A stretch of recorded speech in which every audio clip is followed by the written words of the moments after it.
from the Energy Boutique with your energy forecast for May 2022.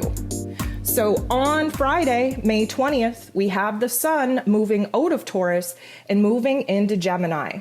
So we had Taurus season really show us where the foundations, where the structures and our physical circumstances aren't that strong, aren't that happy, aren't that safe, aren't that secure, aren't that stable. We had a lot of energy with eclipse season, with retrograde season, really kind of stunt out what it is that we were able to do. This Taurus energy, being an earth energy, is a manifesting energy where we should have seen new elements be born, new foundations be created, new systems, new structures be implemented.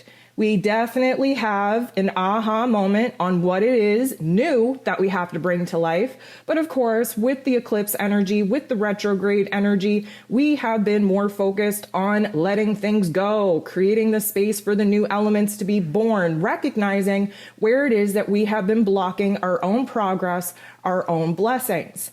Now that the sun is moving out of Taurus and into Gemini, we move from the earth energy to the air energy. We're going to take our thoughts, take our ideas, take our perspective, our narratives, and we are moving up into the mental plane. So the Gemini energy, ruled over by Mercury, by the way, which means that we're moving into Gemini season with its ruler in a retrograde, means that we are definitely going to have to face some very extreme choices, decisions, and paths. The Gemini energy wants us to kind of debate it out, to find a middle ground. But in order to do that, we have to dabble in the extremes. Gemini energy is represented by the twins, meaning our heart and our head is at odds, our physical circumstances versus our spiritual circumstances are at odds. Again, different choice points, different perspectives, different opinions are coming up.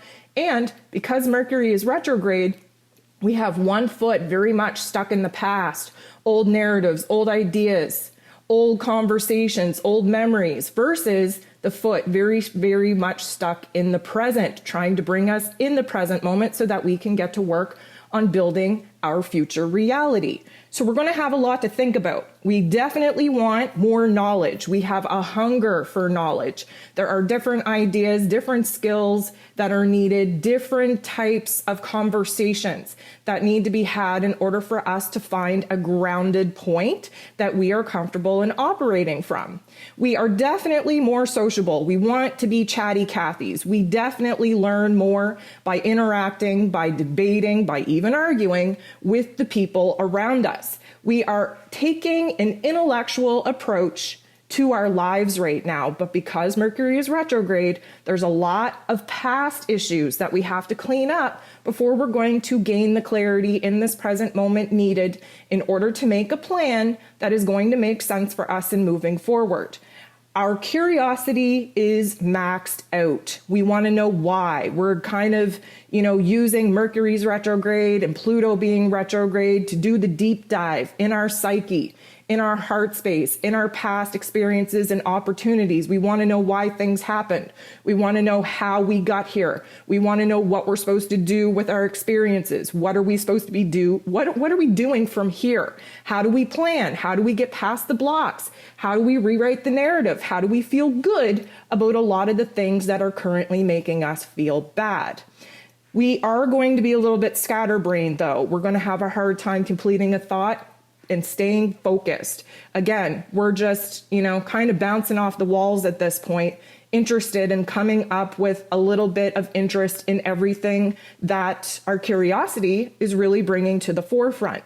We do have to expect that we are going to have a lot of aha moments, a lot of enlightened moments, because our awareness, especially reflecting back over past situations, is coming to a brand new level of enlightenment. We are looking things at a different perspective from a different set of eyes. And with that, our options and our opportunities in the present moment now unfold and get revealed in a totally different way. We're definitely more apt to go with the flow. We can change on a dime, but we can also be pretty flaky, pretty unreliable under this particular energy. We have to understand that the Gemini energy is very dualistic. We do have to fight out the extremes in order to find that comfortable balance in between all of that. Granted, we are going to be kind of stuck up in our heads, in our mental plane. We do have a lot of positive aspects really showing us the optimistic approach that we can have, not only reviewing some of the situations of the past coming up for review, but in the present moment. Currently, physical circumstances aren't feeling so good. However, we have a different take on why things have happened, not to us, but for us. We become very observant, paying attention to the little things, paying attention to patterns, behaviors. Yes, we're highly skeptical. We're sometimes a little bit naive with the information coming in, but we're constantly trying to push ourselves to look at both sides of the coin. This is a great time for exchanges, conversation exchanges, interactions of any kind. But just be mindful that, again, Mercury is retrograde, leading to a lot of miscommunications, misunderstandings that will have to be kind of cleaned up later. It's a great time for us to learn something new. And again, it will probably need another cycle of review before it actually sticks in our brain because, again, Mercury is retrograde, asleep, if you will, drugged, if you will.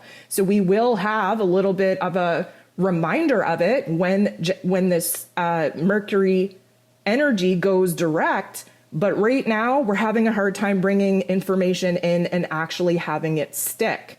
This is really going to lead us into a lighter energy, thankfully, because anytime we're in Earth energy, again, we're kind of weighted down with the roles, with the responsibilities that we have to create a new reality, to bring new elements into our realm. So this is going to be what I would say a light and fluffier change to the energy, but we do have to just be patient with ourselves because our minds are going to be processing information at such a rapid rate.